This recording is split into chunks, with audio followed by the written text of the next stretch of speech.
नमस्ते दोस्तों, तो आज आपको एक बड़ी ही अचंभित एवं अनोखी कहानी सुनाऊंगा जिसमें आपको कुछ अनसुनी एवं रहस्यमय बातें बताई जाएगी। तो आइए जानते हैं कुछ खतरनाक रहस्यमय कहानियां। तो कृपा करके वीडियो पूरी देखें ताकि आपको भी धर्म के प्रति रहस्यमय बातें की ज्ञान हो तथा इससे भी खतरनाक रहस्य जानने के लिए अभी इस चैनल को सब्सक्राइब करें ताकि और भी रहस्यमय कहानी सबसे पहले आप तक पहुँचे। धन्यवाद। तो सुनिए। हिमालय के घने जंगलों और बर्फ से ढकी चोटियों के बीच एक छोटा सा गांव बसा था। शांतिधाम नाम के अनुरूप वहां एक अजीब सी शांति छाई रहती थी। न कोई हलचल, न कोई शोर, बस प्रकृति का मधुर संगीत, हवा के संग सरसराते देवदार, दूर कहीं जलप्रपात की फुसफुसाती ध्वनि और पक्षियों की मीठी चहचहाहट। गांव के चारों ओर घना जंगल था जिसे स्थानीय लोग देववन कहते थे। ये जंगल सदियों से पूजा जाता था क्योंकि मान्यता थी कि इसमें देवताओं का वास है। हर वृक्ष, हर पत्थर, हर धारा, सब में कोई न कोई दिव्यता समाई थी। गांव के मध्य एक प्राचीन शिव मंदिर था। खंडित सा दिखने वाला वह मंदिर काल के थपेड़ों को सहता आ रहा था। मंदिर की दीवारों पर बेलबूटियों की तरह समय के निशान उभर आए थे, लेकिन फिर भी उसमें एक ऐसी ऊर्जा थी जिसे महसूस किया जा सकता था। ऐसा लगता था जैसे पत्थर भी सांस ले रहे हों। मंदिर के द्वार पर दो विशाल नंदी की मूर्तियां थीं। समय के साथ उनमें दरारें आ गई थीं, लेकिन उनकी आंखों में आज भी एक जीवित गहनता थी। मंदिर के गर्भगृह में विराजमान शिवलिंग के ऊपर निरंतर जल टपकता रहता था। कोई नहीं जानता था कि वह जल कहां से आता है। कहते थे कि वह अमृतधारा का जल है, वह गुप्त धारा जो केवल धर्मात्मा और निष्कलंक आत्माओं को दर्शन देती थी। गांव के सबसे वृद्ध और पूजनीय व्यक्ति थे आचार्य वशिष्ठ। लंबी जटाएं, सफेद दाढ़ी, शांत चेहरा और आंखों में गहरी अनुभूति। वे इस मंदिर के एकमात्र संरक्षक थे। कहा जाता था कि जब आचार्य वशिष्ठ युवा थे, उन्होंने कई वर्षों तक मंदिर में कठोर तप किया था और एक दिन उन्हें स्वयं भगवान शिव के दर्शन हुए थे। उसी दिन से वे अमृतधारा के रहस्य के रक्षक बन गए। गांव के लोग आचार्य वशिष्ठ का अत्यंत आदर करते थे। हर सुबह मंदिर में पूजा होती और हर संध्या को मंदिर के सामने दीपमाला सजाई जाती थी। बच्चों से लेकर वृद्धों तक सब आचार्य वशिष्ठ से आशीर्वाद लेने आते थे। परंतु एक अनकही बात थी, कोई भी अमृतधारा का रहस्य जानने का साहस नहीं करता था। कई बार उत्सुक नौजवानों ने मंदिर के तहखानों में जाने की कोशिश की थी, लेकिन हमेशा किसी अदृश्य शक्ति ने उन्हें रोक दिया। गांव में एक पुरानी किंवदंती थी, जब समय उचित होगा, जब पुण्य कर्मों का पलड़ा भारी होगा, तब अमृतधारा स्वयं प्रकट होगी।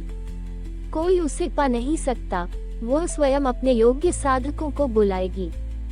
समय यूं ही बीतता रहा। शांतिधाम में ऋतुएं आती जाती रहीं। बर्फ गिरती, वसंत खिलता, झरने उफनते, लेकिन मंदिर का रहस्य यथावत रहा, अनछुआ, अनजाना, अपवित्रता से दूर। और फिर एक दिन जब हवाओं में कुछ अजीब सी गंध घुलने लगी, बादलों की आकृतियां बदलने लगी और जंगल में असामान्य खामोशी छाने लगी, उसी दिन शांतिधाम की किस्मत बदलने वाली थी। एक राहगीर, एक साधु, भस्म से सना शरीर, कांधे पर एक चमड़े की झोली, गले में चमकती रुद्राक्ष की माला और आंखों में ऐसा तेज कि कोई भी पहली नजर में निहारता रह जाए। शांतिधाम की सीमा पर पहुंचा। उस साधु का आना, मंदिर की शिला का टूटना और अमृतधारा के उद्गम का आरंभ, सब कुछ नियति की गहरी योजना का हिस्सा था। शांतिधाम में भोर की पहली किरणें जब देववन के शिखरों को चूमती थी, तो मंदिर के प्रांगण में धूप की हल्की चादर बिछ जाती थी। इसी स्वर्णिम आभा में आचार्य वशिष्ठ प्रकट होते थे, एक सजीव प्रतिमा की भांति जो समय के पार जीवन जी रहे थे। आचार्य वशिष्ठ कोई साधारण पुरोहित नहीं थे, वे तप का जीवन स्वरूप थे।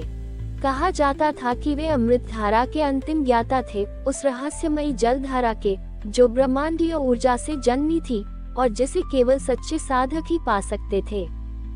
युवा अवस्था में वशिष्ठ ने कठिन साधना की थी। उन्होंने न केवल शारीरिक कष्ट सहे, बल्कि अपनी आत्मा को भी अग्नि परीक्षा से गुजारा था। भयंकर हिमवर्षा में, विकराल आंधियों में और घुप पर अंधेरे जंगलों में वे अधिक साधना करते रहे। दिन, महीने, साल बीते और एक रात, जब चांदनी सबसे शीतल थी और समस्त गांव निद्रित था, मंदिर के शिवलिंग से एक दिव्य प्रकाश निकला था। उस प्रकाश में एक स्वर गूंजा था, हे वशिष्ठ, अब तू अमृतधारा का रक्षक है। तेरा कर्म है इसकी रक्षा करना, इसका दुरुपयोग रोकना और इसके योग्य साधक को समय आने पर मार्ग दिखाना। उस रात के बाद वशिष्ठ बदल गए थे। उनकी आंखों में स्थायी शांति आ बसी थी। उनका हृदय मानवता के लिए धड़कने लगा था, परंतु उनके होठों पर अमृतधारा का रहस्य एक गहरी चुप्पी बनकर बैठ गया था। उन्होंने मंदिर के भीतर गुप्त द्वार को बंद कर दिया था, उसे वेदों के मंत्रों से सील कर दिया था। केवल वही मंत्र, वही ध्यान उसे पुनः खोल सकते थे जिन्हें वे स्वयं चुने। सालों बीते, आचार्य वशिष्ठ ने महसूस करना शुरू कर दिया था कि संसार में लोभ, अहंकार और अधर्म बढ़ रहा है। उन्होंने स्वप्न में कई संकेत देखे थे। भविष्य में एक साधु का आगमन होगा। वह साधु कोई सामान्य मानव न होगा, वह स्वयं देवताओं का दूत होगा, जो अमृतधारा को जागृत करेगा। परंतु साथ ही वशिष्ठ को ये भी चेतावनी मिली थी, जो भी अमृतधारा का दुरुपयोग करेगा, उसे विध्वंस का सामना करना पड़ेगा। इसलिए जब गांव की हवाओं में अजीब सी गंध घुली, जब रातें अधिक रहस्यमयी हो गईं, जब पशु पक्षी असामान्य व्यवहार करने लगे, आचार्य वशिष्ठ जान गए थे, वह समय आ गया है। उस दिन भोर में मंदिर के पीछे के प्राचीन पीपल वृक्ष के नीचे बैठकर आचार्य वशिष्ठ ध्यान में लीन थे। तभी एक हल्की सी आहट हुई। उन्होंने आंखें खोली और देखा, मंदिर की सीढ़ियों पर वही साधु खड़ा था, भस्मधारी, तेजस्वी, रहस्यमय। साधु ने वशिष्ठ को नमन किया और केवल एक वाक्य कहा, धारा जागने को तैयार है। आचार्य वशिष्ठ ने साधु की आंखों में झांका। उन्हें वहां असंख्य सूर्य, चंद्रमा और तारे चमकते दिखाई दिए। उन्हें समझने में देर नहीं लगी, ये साधु नियति का संदेशवाहक है। अब जो होना था वह अनस्टॉपेबल था। अमृतधारा जागने वाली थी और शांतिधाम के इतिहास में वह रात आने वाली थी जब स्वयं समय की गति बदलने वाली थी। संध्या ढल चुकी थी। शांतिधाम पर गहरा नीलिमा का आवरण फैल रहा था। देववन के वृक्षों से मंद मंद हवा गुजरती तो उनके पत्तों से एक अजीब सी फुसफुसाहट निकलती थी, मानो प्रकृति भी किसी अदृश्य आगंतुक का स्वागत कर रही हो। उसी घड़ी मंदिर के प्राचीन द्वार पर वह साधु प्रकट हुआ। उसका स्वरूप अत्यंत प्रभावशाली था। भस्म से आच्छादित नग्न ऊपरी शरीर, कांधे पर केवल एक काशाय वस्त्र लिपटा हुआ और गले में चमचमाती रुद्राक्ष की माला। उसके चरणों से उठती धूल भी पवित्र प्रतीत होती थी। उसकी आंखों में ऐसा तेज था कि साधारण मनुष्य उन आंखों में अधिक देर तक झांक नहीं सकता था। हर पग के साथ धरती जैसे उसकी उपस्थिति का सम्मान कर रही थी। गांव के लोग अपने अपने घरों के दरवाजों से झांकने लगे थे। कोई डर रहा था, कोई श्रद्धा से सिर झुका रहा था। बच्चे भी खेल छोड़कर स्तब्ध खड़े रह गए थे। आचार्य वशिष्ठ मंदिर के बाहर खड़े साधु की प्रतीक्षा कर रहे थे, जैसे कि वर्षों से इस पल का इंतजार कर रहे हों। साधु मंदिर की सीढ़ियां चढ़ा और सीधे आचार्य वशिष्ठ के सामने जाकर रुका। दोनों की आंखें मिली और एक मौन संवाद हुआ, जिसे कोई और न समझ सकता था। फिर साधु ने धीमे स्वर में कहा, काल पूरा हुआ, धारा जागेगी, परंतु परीक्षा अब भी शेष है। आचार्य वशिष्ठ ने सिर झुकाकर स्वीकृति दी। वे जानते थे कि साधु का आगमन केवल अमृतधारा को प्रकट करने के लिए नहीं था, बल्कि शांतिधाम के प्रत्येक प्राणी की परीक्षा भी निकट थी। रात गहरा गई थी, चांद बादलों के पीछे छुपा था। तभी मंदिर परिसर के भीतर एक अजीब सी कंपन फैलने लगी। शिवलिंग के ऊपर से टपकता जल अब तेज धार में बदलने लगा था। एक रहस्यमय गंध, जिसमें गंगा, चंदन और किसी अनजानी धूप की मिली जुली सुगंध थी वातावरण में भरने लगी। साधु ने अपनी झोली से एक काली मृत्तिका पवित्र मिट्टी निकाली और मंदिर के गर्भगृह में फैलाई। उसने कुछ दुर्लभ मंत्र उच्चारित किए जो किसी भी सामान्य पुरोहित ने न सुने थे न सीखे थे। मंत्रों का उच्चारण करते ही शिवलिंग के नीचे की भूमि थरथराने लगी। दीवारों पर उकेरे गए प्राचीन चिन्ह चमक उठे। लगता था जैसे सैकड़ों वर्षों से सोई कोई शक्ति जाग उठी हो। तभी गर्भगृह के बीचों बीच एक गहरी गूंज उठी और एक गोलाकार शिला धीरे धीरे नीचे सरकने लगी। प्रकट हुआ एक गुप्त द्वार। उस द्वार के भीतर से एक हल्की नीली आभा बाहर फूट रही थी, जैसे किसी और लोक का प्रकाश हो। गांव के लोग भयभीत होकर मंदिर से दूर खड़े थे, पर आचार्य वशिष्ठ और साधु शांत थे, जैसे सब कुछ पूर्वलिखित हो। साधु ने पीछे मुड़कर गांव वालों की ओर देखा और गंभीर स्वर में बोला, ये धारा न किसी लोभी के लिए है, न किसी काय के लिए। जो श्रद्धा, तपस्या और निस्वार्थ प्रेम से बंधे हैं, केवल वही इसका दर्शन कर सकेंगे। बाकी के लिए ये शून्य ही रहेगा। ये कहते ही साधु और आचार्य वशिष्ठ एक साथ गुप्त द्वार के भीतर उतरने लगे। उनकी यात्रा अब उस अदृश्य लोक की ओर थी, जहां अमृत धारा सैकड़ों वर्षों से छिपी थी। अपनी जागृति के लिए, अपने सच्चे साधकों की प्रतीक्षा में, गुप्त द्वार के भीतर उतरते ही साधु और आचार्य वशिष्ठ के सामने एक संकरी सुरंग खुली। दीवारों पर अजीब आकारों के चित्र खुदे हुए थे, कुछ देवताओं के, कुछ सर्पाकार शक्तियों के और कुछ ऐसी आकृतियों के जिन्हें कोई नाम नहीं दिया जा सकता था। सुरंग के भीतर एक दिव्य नील प्रकाश फैला था, जो बिना किसी दीप या मशाल के चारों ओर चमक रहा था। हर कदम पर वशिष्ठ का हृदय भारी होता जा रहा था। वह जानते थे यह मात्र यात्रा नहीं थी, ये परीक्षा थी। उधर मंदिर के बाहर प्रकृति ने अचानक करवट ले ली थी। आकाश में काले बादल उमड़ने लगे। तेज हवाएं गुर्राती हुई शांति धाम के ऊपर मंडराने लगी। वृक्षों के झुंड झूमने लगे, जैसे कोई अदृश्य शक्ति उन्हें जकड़ रही हो। गांव के पशु भयभीत होकर इधर उधर दौड़ने लगे। बिजलियां बादलों में से फुफकारती हुई निकल रही थी और दूर पहाड़ियों पर गिर रही थी, जिससे चारों ओर हल्की कंपन हो रही थी। गांव के वृद्धजन कांपते स्वर में बोले, यह कोई साधारण तूफान नहीं है, ये प्रकृति स्वयं जाग उठी है किसी महान रहस्य के उद्घाटन के कारण। गांव के लोग भयभीत होकर अपने घरों के दरवाजे बंद करने लगे। प्रत्येक आंख मंदिर की ओर उठी थी, जहां से रह रहकर नीला प्रकाश आकाश में उछल रहा था। साधु और वशिष्ठ अब सुरंग के अंतिम मोड़ पर थे। अचानक उनके सामने एक विशाल कक्ष खुला, एक गुफा जैसी जगह, जहां मध्य में एक जलधारा फूट रही थी। वह जलधारा साधारण जल नहीं था, वह स्वर्णिम चमकता अमृत था, जो पत्थरों के बीच से फूटकर एक अदृश्य स्रोत से आ रहा था। जलधारा के चारों ओर 7 प्राचीन मूर्तियां खड़ी थीं। प्रत्येक मूर्ति किसी देवता या योगी की प्रतीक थी, जो अमृतधारा की रक्षा कर रहे थे। साधु ने ध्यानपूर्वक देखा। उन मूर्तियों के नेत्रों से एक अदृश्य ऊर्जा निकल रही थी, जैसे वे जीवित हों और आगंतुकों की आत्मा को परख रही हों। साधु ने अपनी हथेली में जलधारा का एक बूंद लिया। जैसे ही बूंद ने उसकी त्वचा को छुआ, पूरे कक्ष में एक गूंज उठी। श्रद्धा, तपस्या और त्याग के बिना जो इस धारा को छुएगा, वह भस्म हो जाएगा। कृपा करो साधक। आचार्य वशिष्ठ ने साधु की ओर देखा। उनकी आंखों में चेतावनी थी, पर साधु की आंखों में केवल स्थिरता थी, एक अडोल विश्वास। साधु ने धीरे धीरे अपनी हथेली को हृदय से लगाया और आंखें मूंद लीं। एक पल के लिए सब कुछ थम गया। हवा, प्रकाश, ध्वनि, सब पूर्ण शून्य में विलीन हो गया।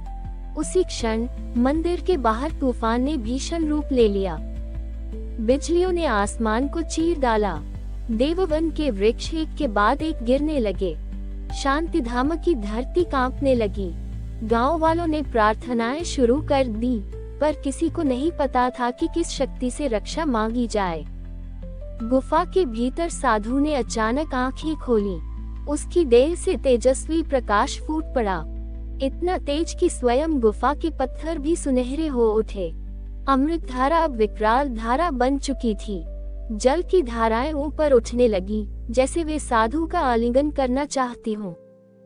साधु ने हाथ फैलाया और मंद स्वर में उच्चारण किया, अमृतस्य नाधीयते, केवल सच्चे प्रेम के लिए। जलधारा स्थिर हो गई। आकाश के तूफान ने जैसे एक क्षण को रुककर शांति ओढ़ ली। गांव पर फैलती तबाही भी थम गई थी। एक अलौकिक शांति का आवरण शांतिधाम पर उतर आया था, जैसे प्रकृति ने साधु को स्वीकार कर लिया हो, जैसे अमृतधारा ने स्वयं को उसे सौंप दिया हो। परंतु गहराई में छिपा एक और खतरा जाग चुका था, एक ऐसी शक्ति जो अमृतधारा के उजाले से घृणा करती थी, एक ऐसी सत्ता जो अब साधु और शांतिधाम दोनों को चुनौती देने वाली थी। अमृतधारा के उजाले ने शांतिधाम को एक नई ऊर्जा से भर दिया था। गांव वाले अपने घरों से बाहर आकर मंदिर की ओर नतमस्तक होने लगे।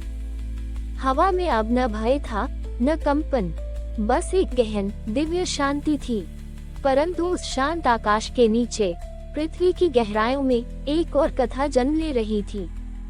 गुप्त गुफा के अत्यंत निचले भाग में अमृत धारा के स्रोत के नीचे एक कालिमा में धुंध घिरने लगी थी। ये धुंध प्राचीन थी, अमृत धारा जितनी ही पुरानी, किंतु ये धारा के जीवनदायी तेज का विरोध करती थी। यह अंधकार, विकृति और विनाश की प्रतीक थी।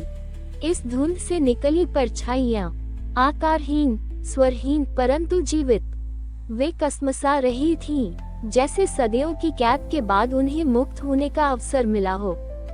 उनकी आंखें नहीं थीं, फिर भी वे साधु के प्रकाश की ओर देख रही थीं। उनकी भाषा नहीं थी, फिर भी वे एक गहरी प्रतिज्ञा बुदबुदा रही थीं। प्रकाश को निगलना है, अमृत को अपवित्र करना है। रात गहरा चुकी थी। गांव में लोग अपने अपने घरों में विश्राम कर रहे थे, पर मंदिर के भीतर साधु ध्यान में लीन था। उसकी चेतना अब केवल देह तक सीमित नहीं थी, वह सूक्ष्म लोकों में विचरण कर रहा था। वह उन परछाइयों की हलचल महसूस कर सकता था। तभी उसके ध्यान में एक स्वर गूंजा, कोई स्त्री स्वर, गंभीर और करुण, जागो साधक, अमृत के रक्षक बनो, वरना अंधकार सब कुछ डुबो देगा। साधु की आंखें खुली, उसके माथे पर स्वेद की बूंदें थीं। उसने जान लिया, लड़ाई अब आरंभ हो चुकी थी। इसी बीच गांव के एक छोर पर पुराना निर्जन कुआं, जिसे अभिशप्त जलकुंड कहा जाता था, अपने आप उबलने लगा। कुएं के भीतर से काले धुएं के भावर उठने लगे। वहां से निकली पहली परछाई ने गांव के एक भोले युवक नंदन को अपने जाल में ले लिया।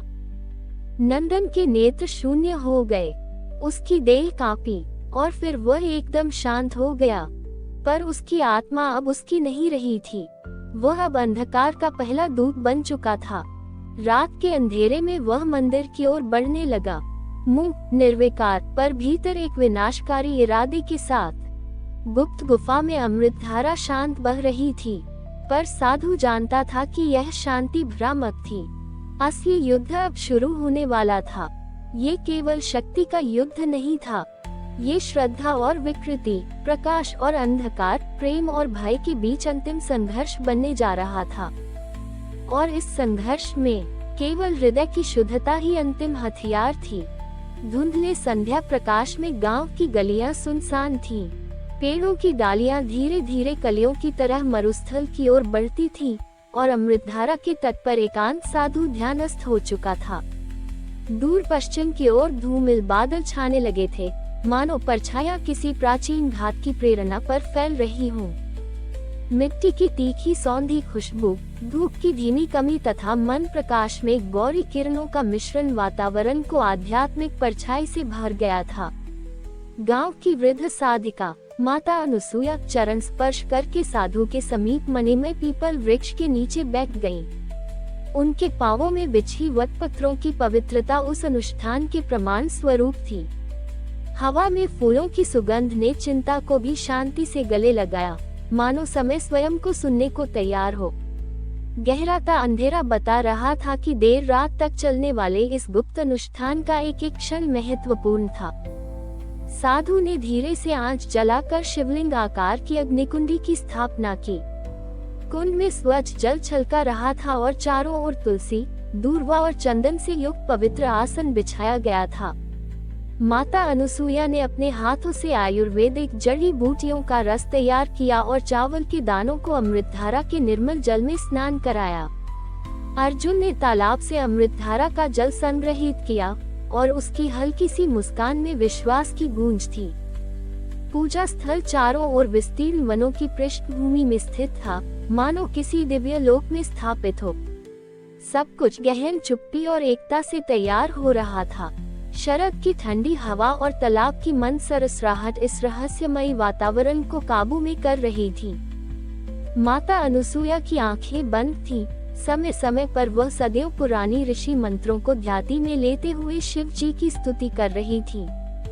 उनके स्वर कभी मृदुल और कभी कर्कश हो उठते, जैसे ब्रह्मांड की ओर उठती हुई सोने की किरणें हों।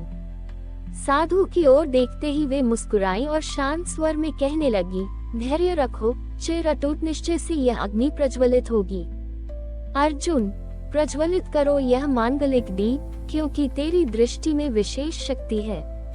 उनके शब्दों में अपार श्रद्धा थी, मानो आत्मा के गहरे कुएं से ये वाणी उठ रही हो। उस स्थिर नजर में अनंत धीरज की छाया झलक रही थी। अर्जुन ने अपने छोटे हाथों से दीप जलाए और उसकी लाल पीली लौ में स्वर्णिम चमक झलकने लगी। अचानक उसने शांत स्वर में एक मंत्र जपा, ओम नमः शिवाय स्वाहा। उसकी मासूम भाव भंगिमा में छिपी गहराई देख साधु की आंखें आश्चर्य से फैल गईं। रात की शीतल हवा में तेज बहार आ गई, मानो अर्जुन के मंत्र ने वातावरण में जीवन फूंक दिया हो। उस बालक के मुख पर हल्की मुस्कान थी, लेकिन आंखों की तीव्र चमक अचरज भरी थी।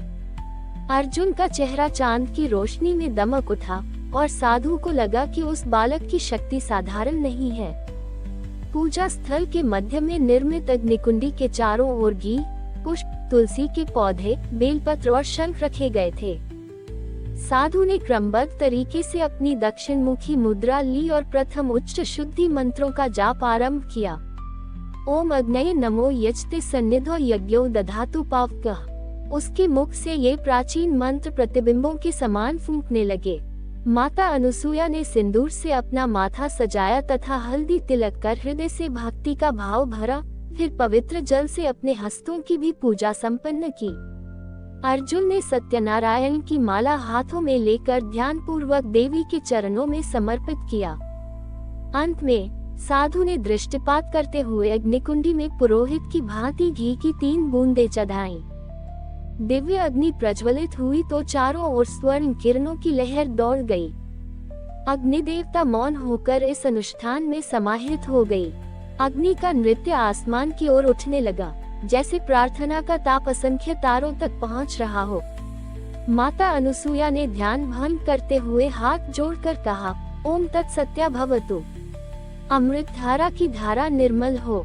सामने जलराशि की सतह पर अरुणिमा की किरणें झिलमिलाने लगी, जैसे क्षितिज पर सुनहरी आभा फैली हो। अर्जुन ने सौम्य हाव भाव में अमृत धारा के जल पर त्रिकूट आकृति अंकित की। एकाएक नदी धारा स्थिर हो उठी, मानो बालक की मृदु छुअन से शुद्धि प्रवाहित हो रही हो। गांव के चारों ओर घने अंधेरे की परछाइयां फैलने लगी थीं। अजनबी सरसराहट घरों के आंगनों में घुलने लगी, मानो अंधकार स्वयं आत्मा में समा रहा हो। गांव के किनारे अंधेरा गहरी छाया फैलाने लगा और साधु ने देखा कि सर्पिलाकार परछाइयां उसकी साधना को विचलित करने लगी थीं। माता अनुसुईया ने धीमी आवाज में कहा, पवित्र अतीत की रक्षा हेतु अटल रहो। साधु ने चौथे तत्व के संधान हेतु गहरा वायु मंत्र जपा। तब त्रिकोणीय ज्योति भुजाएं आकाश की ओर फैली और विस्तार करती परछाइयों को चीर फाड़ दिया। अग्नि चरमोत्कर्ष को स्पर्श कर रही थी और साधु के मन में अंतिम मंत्रों की ऊर्जा संचित हो रही थी। अर्जुन ने अचानक सिर उठाया और धीमी आवाज में कहा, इस दिव्य अग्नि में अमृत धारा की शक्ति विलीन हो चुकी है। अंधेरी शक्तियां बाहर मार्ग खोज रही हैं। साधु का हृदय अटल हो गया। माता अनुसूया ने प्रार्थना भाव से उसकी पीठ थपथपाई। साधु ने निर्भीक होकर अपना अंतिम मंत्र उच्चारित किया, ओम शांति शांति शांति। उसी क्षण घने अंधकार की परछाइयां चिर परिचित आकाश की शांतिमा से टकराकर छिन्न भिन्न हो गईं, मानो हर आघाती शक्ति स्वयं विघटित हो गई। धुआं धुंध छटने के साथ ही वातावरण शांत पड़ गया। मंद रोशनी में तारों की झिलमिलाहट उभर आए और मधुर चिड़ियों की चहचहाहट चारों ओर गूंजने लगी। अमृत धारा की निर्मल धारा मानो गहरे मन की मुस्कान लिए बह रही थी। माता अनुसूया की आंखों में आनंद के आंसू छलक पड़े थे और साधु ने ध्यान में लीन होकर उत्पन्न प्रार्थनाओं का धन्यवाद अर्पित किया। अर्जुन के छोटे से बदन से उज्ज्वलता की चमक धीरे धीरे मंद पड़ने लगी, मानो उसकी दिव्य शक्ति संतुष्ट हो गई हो।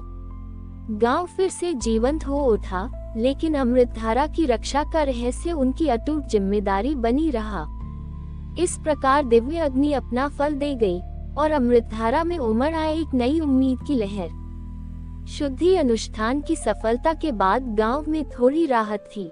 हवा में भले ही मधुरता थी, पर साधु जानता था कि संकट अभी पूरी तरह टला नहीं है।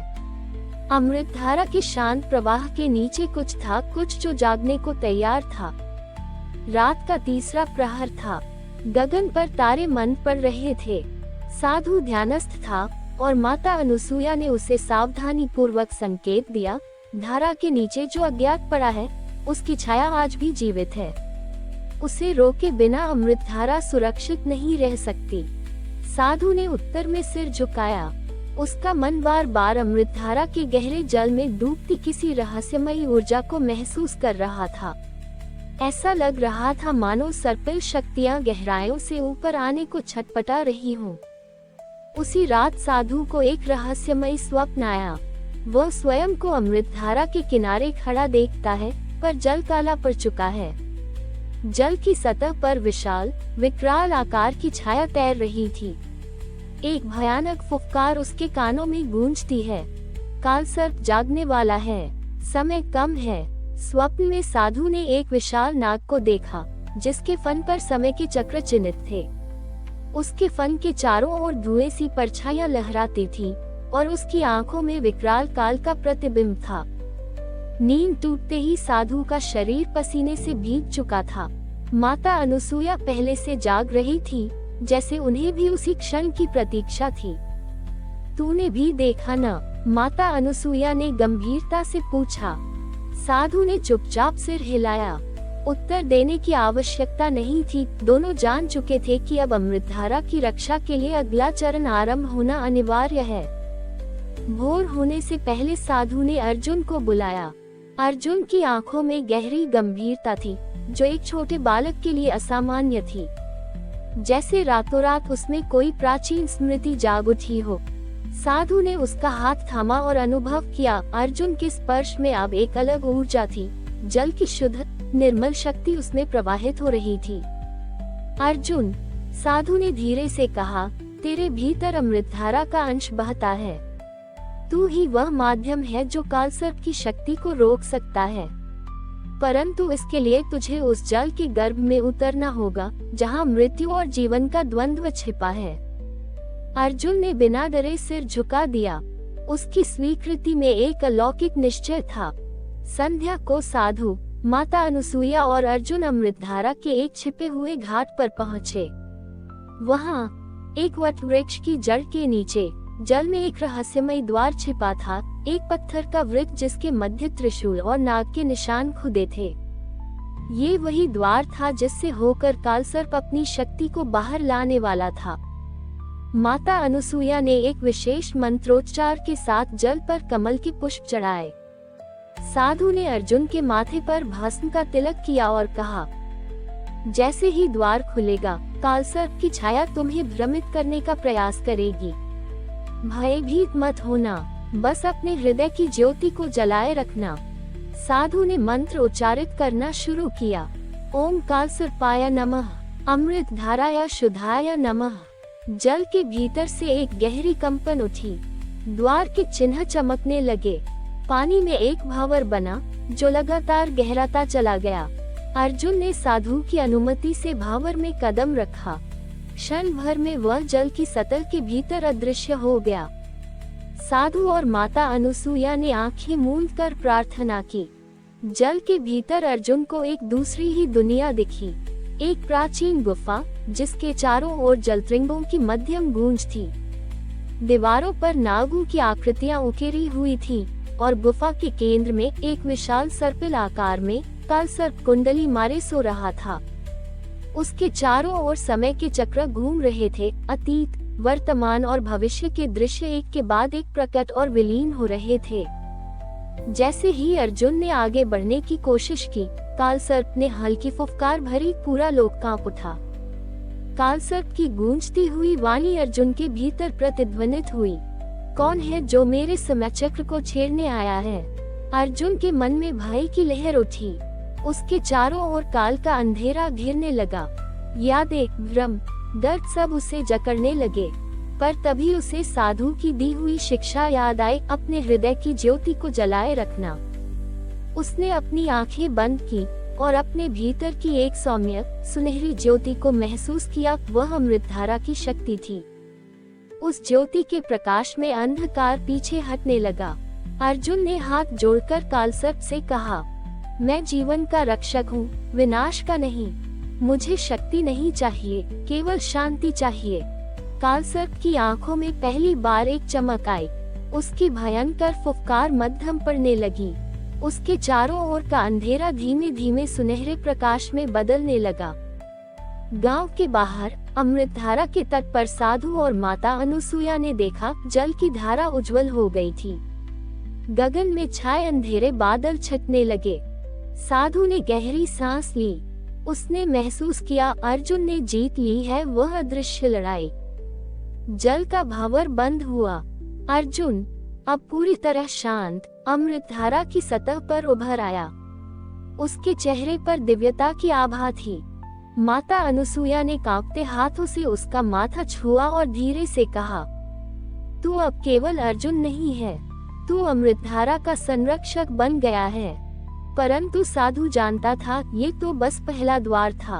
अमृतधारा के रहस्यों में कई और गहरे द्वार छिपे थे और प्रत्येक द्वार के पीछे एक नया रहस्य, एक नया संघर्ष प्रतीक्षा कर रहा था।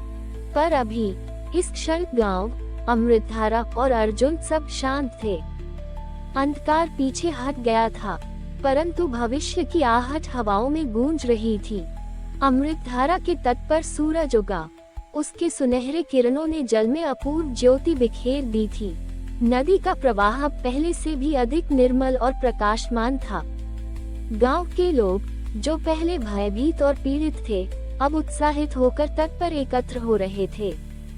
गांव के मुखिया, बुजुर्ग और बच्चे सभी ने साधु और अर्जुन का अभिनंदन किया। माता अनुसुईया ने धवल वस्त्र पहन अमृतधारा के जल से एक कलश भरा और गांव के बीचों बीच एक नया मंदिर स्थापित करने की घोषणा की। यह मंदिर अमृतधारा के रक्षक के नाम समर्पित होगा, एक प्रतीक जो याद दिलाएगा कि जब भी अंधकार बढ़ता है, भीतर का प्रकाश उसे हराने के लिए जागता है। साधु ने गांव के चबूतरे पर खड़े होकर सबको संबोधित किया। उसकी आवाज में एक दिव्यता थी।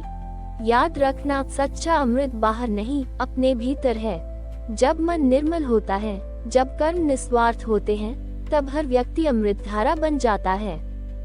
संकट फिर आएंगे, पर भयभीत मत होना, प्रकाश तुम्हारे भीतर है। साधु ने अर्जुन को आगे बुलाया और उसके कंधे पर हाथ रखकर कहा, अब अमृतधारा का रक्षक तू है। अर्जुन ने श्रद्धा से चरण स्पर्श किया। उसकी आंखों में आंसू थे, लेकिन वे आंसू प्रेम और कृतज्ञता के थे।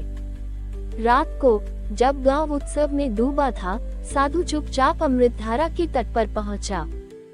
उसने एक अंतिम बार जल को स्पर्श किया। जल से एक शीतल कंपन उसके भीतर समा गई। उसने आकाश की ओर देखा, जैसे अदृश्य लोकों के देवता उसे बुला रहे थे। माता अनुसुईया भी वहां पहुंची। दोनों ने मौन में एक दूसरे को देखा, बिना शब्दों के सब कुछ समझते हुए। साधु ने अपनी जटाएं ठीक की, लकड़ी का दंड उठाया और नदी की विपरीत दिशा में चल पड़ा उस अनंत यात्रा पर, जहाँ समय भी मौन हो जाता है। गांव ने साधु को जाते देखा, पर उनके दिलों में कोई रिक्तता नहीं थी। वे जानते थे साधु कहीं नहीं गया। उसकी ऊर्जा, उसका आशीर्वाद, उसकी शिक्षाएं सब अमृतधारा के साथ हमेशा के लिए बहती रहेंगी। अर्जुन बड़े होने के साथ गांव का रक्षक बना। वो हर वर्ष अमृतधारा के तट पर विशेष पूजा करता, ताकि धारा शुद्ध बनी रहे और अतीत की शिक्षाएं कभी न भूलें। अमृतधारा का रहस्य अब कोई रहस्य नहीं रहा था। यह एक जीवन मंत्र बन चुका था। प्रेम, साहस और प्रकाश ही सच्चा अमृत है। और अमृतधारा शाश्वत रूप से बहती रही, समय के पार, युगों के पार। हमारी और भी आध्यात्मिक एवं अनोखी कहानियाँ देखने के लिए हमारे चैनल पर जाएं तथा धार्मिक एवं पौराणिक और भी रोचक भरी कहानियाँ हमारे चैनल पर है। कृपया जाके देखें तथा हमारे चैनल को सब्सक्राइब करके रखें तथा वीडियो अच्छा लगे तो लाइक जरूर करें। धन्यवाद।